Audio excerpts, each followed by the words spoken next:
സിനിമയുടെ സെറ്റിൽ ആദ്യ ദിവസം എത്തിയത് പാന്റില്ലാതെ തന്നത് ഷർട്ട് മാത്രം വെളിപ്പെടുത്തി മമ്മൂട്ടിയുടെ നായിക.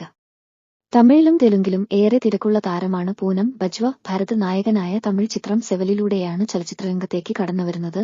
മമ്മൂട്ടിയുടെ ആദ്യ കന്നഡ ചിത്രമായ ശിക്കാരിയിൽ പൂനമായിരുന്നു നായികയായി എത്തിയത്. മമ്മൂട്ടിയുടെ വെന്നീസിലെ വ്യാപാരി എന്ന ചിത്രത്തിലും നല്ല വേഷം ചെയ്തു. മലയാളത്തിൽ ചൈന ടൗൺ എന്ന ചിത്രത്തിലാണ് പൂനം ബജ്വ ആദ്യമായി അഭിനയിക്കുന്നത്. പിന്നീട് വെനീസിലെ വ്യാപാരി, മാസ്റ്റർ പീസ് തുടങ്ങിയ ചിത്രങ്ങളിൽ അഭിനയിച്ചു.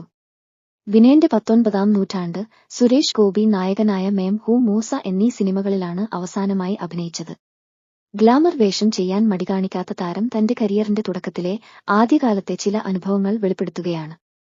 സിനിമയിൽ തിരക്കുള്ള സമയത്താണ് താരം ഒരിടെ ഇടവേളയെടുത്തത്. ജയം രവി നായകനായ റോമിയോ ആൻഡ് ജൂലിയറ്റ് എന്ന ചിത്രത്തിലൂടെയായിരുന്നു പൂനമിന്റെ തിരിച്ചുവരവ്. സഹനടിയായിട്ടായിരുന്നു താരം അഭിനയിച്ചത്. ആ